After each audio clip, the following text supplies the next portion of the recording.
Assalamualaikum warahmatullahi wabarakatuh. Halo teman-teman semua, dalam video kali ini kami akan menjelaskan tentang unsur-unsur dalam analisa karya terjemahan. Nah, apa saja sih unsur-unsur tersebut? Yuk simak videonya sampai selesai ya. Unsur-unsur dalam menganalisa karya terjemahan ada 3. Yang pertama, unsur premadifer. Dalam menerjemahkan premadifer, penerjemah setidaknya memiliki salah satu komponen di antara komponen berikut, yaitu grammatical competence, sociolinguistic competence, discourse competence, dan strategic competence. Penerjemah harus memiliki kemampuan mengalihkan premadifer dalam bahasa sumber ke dalam bahasa sasaran menjadi bentuk dan fungsi yang serupa, yaitu apakah berfungsi untuk mendeskripsikan, describing, atau mengklasifikasikan, classifying. Unsur yang kedua yaitu unsur postmodifier.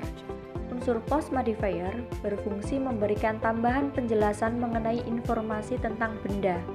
Unsur yang ketiga yaitu unsur budaya.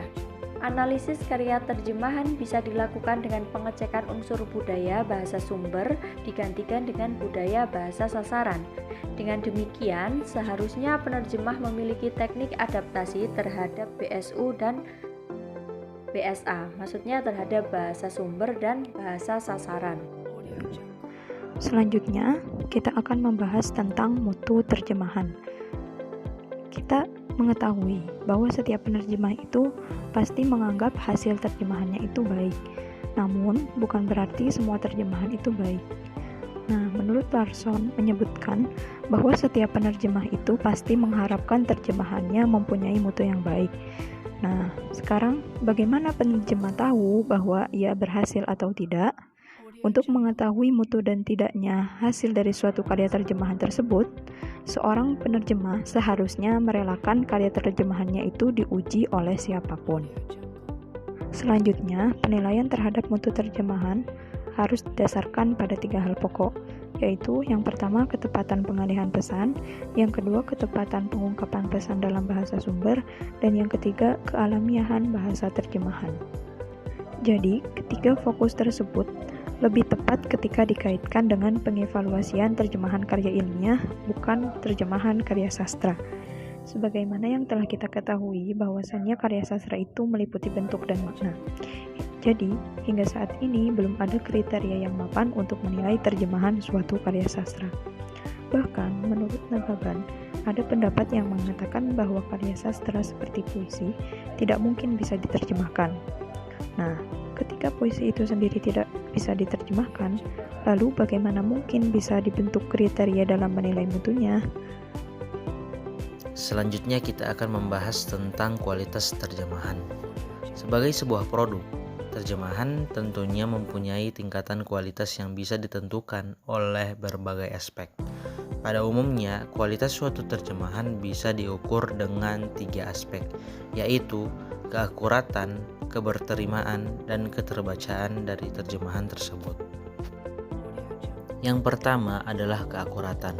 Keakuratan suatu terjemahan ditentukan oleh keutuhan makna dalam terjemahan tersebut. Tugas utama seorang penerjemah adalah menyampaikan makna dalam bahasa sumber ke bahasa sasaran. Makna sendiri adalah faktor paling penting dalam proses alih bahasa ini. Suatu terjemahan dikatakan akurat apabila makna mampu tersampaikan sepenuhnya tanpa adanya penambahan atau pengurangan. Dibandingkan faktor lainnya, keakuratan adalah faktor atau aspek terpenting yang tidak boleh diabaikan. Yang kedua adalah keberterimaan. Keberterimaan menjadi aspek penting dari suatu terjemahan karena menentukan kepantasan suatu terjemahan dilihat dari bahasa sasaran. Suatu terjemahan dikatakan berterima apabila terjemahan tersebut sesuai dengan kaidah-kaidah penulisan dalam bahasa sasaran. Terkadang, penerjemah hanya menerjemahkan suatu teks per kata tanpa mempedulikan perbedaan style dari kedua bahasa tersebut. Dan yang terakhir adalah keterbacaan. Keterbacaan erat kaitannya dengan target pembaca dari suatu teks. Sebelum mulai mengerjakan suatu teks, penerjemah harus mengetahui kira-kira siapa pembaca dari terjemahan teks tersebut. Teks untuk anak-anak tentu sangat berbeda untuk orang dewasa. Buku cerita anak-anak dikemas dalam bahasa yang sederhana dan ringkas.